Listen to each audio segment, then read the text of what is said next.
Imagine um lugar onde o líder escolhe a cor dos carros da população, modifica o calendário, controla a imprensa, restringe a saída do cidadão e proíbe as mulheres de se sentarem no banco da frente do carro. Mas calma, não é a Coreia do Norte. Este é um mistério diferente, um estado totalitário envolto em segredo, raramente mencionado na mídia. Localizado na Ásia Central, o Turcomenistão se destaca por sua rica história e paisagens áridas. Sem litoral e com uma população estimada em 6 milhões de habitantes, o país é marcado por contrastes. Vastas extensões do deserto de Karakum se contrapõem à herança da Rota da Seda e à capital Ashgabat, adornada por monumentos de mármore branco. Habitado por milhares de anos, o Turcomenistão presenciou a passagem da lendária Rota da Seda, conectando o Oriente ao Ocidente. No século XIX, o território foi anexado ao Império Russo e, posteriormente, integrou a União Soviética. Essa herança moldou a cultura turcomana, mesclando costumes tradicionais com influências soviéticas. A maioria dos habitantes do país é de etnia turcomena, embora também existam minorias russas e uzbeques. A língua oficial e mais falada no país é o turcomeno, que pertence à mesma família linguística do turco, cazaque, azeri, uzbeque e kirguiz. Em termos religiosos, a grande maioria da população, cerca de 90%, segue o islamismo sunita, enquanto o restante segue o cristianismo ortodoxo. Apesar da liberdade religiosa ser oficialmente garantida, o governo impõe restrições à prática religiosa, como a limitação de acesso a locais de culto e a censura de materiais religiosos. O Turcomenistão é um país autoritário liderado por Serdar Berdimuhamedov, filho do ex-presidente Gurbanguly Berdimuhamedov. O regime é caracterizado por forte controle estatal sobre a mídia, a internet e a vida social. O país ocupa o último lugar no índice de democracia, sendo considerado o país mais repressor do mundo. Embora a internet via telefonia celular tenha trazido algumas mudanças, a liberdade online ainda está longe de ser uma realidade. O governo mantém um controle rigoroso sobre a internet, monitorando todas as atividades online e bloqueando a maioria das redes sociais. Quem desafia as regras acaba preso ou desaparece. Embora os dados econômicos do Turcomenistão sejam nebulosos, o Banco Mundial indica que o algodão e os hidrocarbonetos são seus pilares. O país se destaca como o 10º maior produtor mundial de algodão e detém a 4ª maior reserva de petróleo e gás natural do planeta. As exportações desses produtos se destinam principalmente à Ucrânia, Irã, Turquia, Itália e Suíça, enquanto as importações provêm da Turquia, Rússia e Emirados Árabes Unidos. No entanto, a população não usufrui dos benefícios desse comércio. As receitas de exportação são direcionadas ao setor político e à construção de uma capital opulenta, adornada por grandiosos, mas desnecessários, edifícios de mármore branco, atrações luxuosas, avenidas e estátuas de bronze dos líderes. Apesar de abrigar cerca de 1 milhão de habitantes, Ashgabat, a capital, ostenta ruas e avenidas vazias. O medo constante da repressão e do controle estatal impera entre os cidadãos, criando um clima de solidão que rendeu à cidade o apelido de Cidade dos Mortos. O Turcomenistão disputa com a Coreia do Norte o título de país com menos liberdades individuais e leis mais tirânicas. Nos regimes comunistas, o culto à personalidade é comum, exaltando um líder político como figura quase divina. Tanto na Coreia do Norte quanto no Turcomenistão, essa prática é extrema. Líderes são tratados como deuses ou salvadores nos livros escolares, facilitando a manipulação da sociedade. Após a queda da União Soviética em 1991, o Turcomenistão conquistou sua independência, mas teve apenas 3 presidentes, ou, melhor dizendo, 3 ditadores. Parece haver uma competição entre eles para ver quem comete as maiores loucuras. O primeiro presidente foi Saparmurat Niyazov, líder do país entre 1985 e 2006, primeiro como secretário-geral do Partido Comunista e depois como presidente vitalício até sua morte. Niyazov elevou o culto à personalidade a um nível nunca antes visto, se autoproclamando presidente vitalício e promulgando leis bizarras.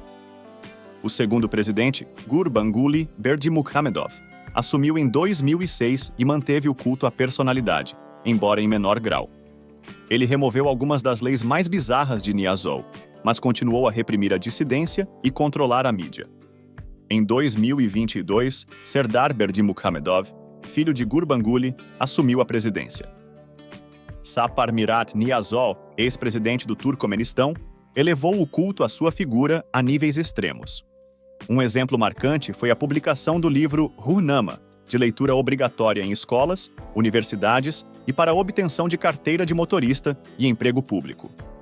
Niyazov também modificou o calendário, renomeando meses em homenagem a si mesmo, sua mãe e seu livro. Além disso, proibia balé, ópera, circo, cães e até fumar em público. Durante sua presidência, os impostos e lucros do governo foram utilizados para embelezar a capital e cultuar o presidente, sem beneficiar a população. Após a morte de Niyazov em 2006, Gurbanguly Berdimuhamedov, um de seus vice-presidentes, assumiu a presidência. Já demonstrava ideias pouco convencionais antes mesmo de chegar ao poder, indicando a continuidade de um regime autoritário. Gurbanguly Berdimuhamedov, ao assumir a presidência, surpreendeu a alguns. Ele restaurou o calendário original, dispensou a obrigatoriedade do livro Ruhnama escrito por seu predecessor e até removeu algumas estátuas do antigo líder. Essas ações iniciais sugeriam um caminho reformista. No entanto, esse lampejo de abertura logo se dissipou. Berdimuhamedov apenas desejava substituir o antigo culto à personalidade por um novo, o seu próprio. Sua imagem tornou-se omnipresente no país. A capital, Ashgabat, foi transformada em uma megalópole extravagante. Construída majoritariamente em mármore branco, a cidade ostenta 543 edifícios desse material, de acordo com fontes locais. Enquanto o povo enfrentava a fome, o presidente se dedicava a excentricidades. Pesca, lançamento de facas na presença de soldados, design de carros e até mesmo apresentações como DJ em festas eram seus hobbies preferidos. Esse contraste gritante entre a opulência do líder e a pobreza da população expõe a verdadeira natureza do regime de Berdimuhamedov. Um regime autoritário que fechou hospitais fora da capital, obrigando doentes a jornadas extenuantes em busca de atendimento médico. Berdimuhamedov acreditava fervorosamente que a cor branca traz sorte. Em 2014, ele exigiu que todos os carros do alto escalão do governo fossem substituídos por Mercedes brancos. No ano seguinte, decretou a proibição da importação de carros pretos e, em 2018, oficializou a cor branca para todos os veículos do país. Como resultado, na capital Ashgabat, todos os carros não brancos foram apreendidos e seus donos multados por desobediência ao decreto. Estes, por sua vez, foram obrigados a pintar seus carros de branco ou, no máximo, de prateado. Em 2018, no mesmo ano em que a cor branca foi oficializada para todos os veículos, uma nova ordem, ainda mais controversa, foi implementada. A proibição de mulheres tirarem carteira de motorista ou dirigirem qualquer tipo de automóvel no país. A medida gerou grande repercussão internacional, sendo vista por muitos como um retrocesso em termos de direitos das mulheres. A comunidade internacional, incluindo organizações de direitos humanos, condenou a decisão do governo, considerando-a discriminatória e uma violação dos direitos básicos das mulheres. O Turcomenistão não desfruta de eleições livres. O líder atual, Serdar Berdimuhamedov, vence com porcentagens próximas a 100% em simulacros que lembram o sistema da Coreia do Norte. A situação da liberdade de imprensa é ainda mais crítica, ultrapassando até mesmo a Coreia do Norte. Jornalistas são barrados na fronteira e o número de vistos concedidos a turistas é quase zero. Apesar do rígido controle, a capital, Ashgabat, exibe edifícios grandiosos que, na maioria das vezes, estão vazios. Turistas estrangeiros que conseguem visto são vigiados constantemente e sua permanência fica restrita à capital. Na tentativa de melhorar sua imagem como ditador, Berdimuhamedov sediou os Jogos Asiáticos de Artes Marciais em 2017. A Vila Olímpica, utilizada apenas por algumas semanas, custou exorbitantes $5 bilhões. O aeroporto da capital também recebeu um investimento colossal, de $2 bilhões.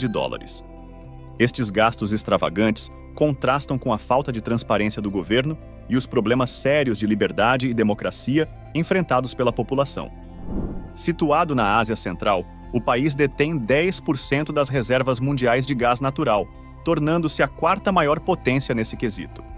Além disso, possui autossuficiência em petróleo e se destaca como o nono maior produtor de algodão do planeta.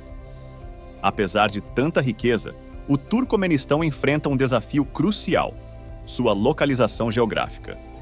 Sem litoral, o país tem dificuldade para exportar seus recursos, especialmente o gás natural. A alternativa viável para a exportação é através de gasodutos, mas essa opção também apresenta obstáculos.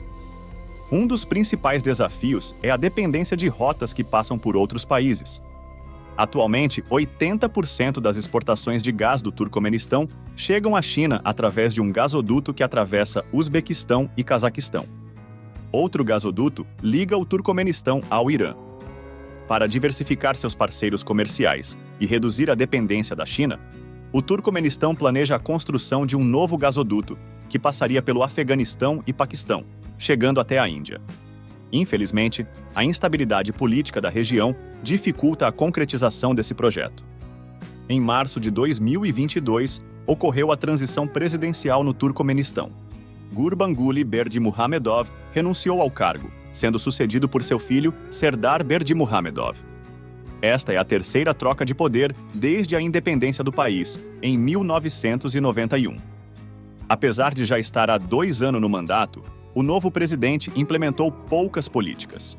Contudo, ele enfatizou a continuidade dos princípios de seus antecessores, o que suscita receios de manutenção de políticas repressivas, proibições, limitações e restrições às liberdades individuais. No coração do deserto de Karakum, no Turcomenistão, encontra-se uma das atrações turísticas mais singulares do mundo. A cratera Darvaza, conhecida popularmente como Porta para o Inferno. Uma cratera colossal de 70 metros de largura e 20 metros de profundidade, envolta em chamas há mais de 40 anos. A história da Porta para o Inferno remonta à década de 1970, quando geólogos da então União Soviética perfuraram o solo em busca de gás natural. Acidentalmente, a perfuração atingiu uma caverna subterrânea, causando o desabamento do solo e a liberação de gases tóxicos. Para evitar um desastre ambiental, os geólogos incendiaram o local, acreditando que o fogo se dissiparia em breve. No entanto, seus cálculos falharam. O metano presente no subsolo alimenta as chamas incessantemente até hoje, criando um espetáculo surreal e assustador. A cratera emana um calor intenso e um brilho laranja que pode ser visto a quilômetros de distância, atraindo visitantes de todo o mundo. A Porta para o Inferno tornou-se um símbolo do Turcomenistão, um país com paisagens áridas e uma rica história. A cratera é um lembrete da força da natureza e da imprevisibilidade da exploração humana. Não se esqueça de curtir o vídeo e se inscrever no canal. Até o próximo vídeo.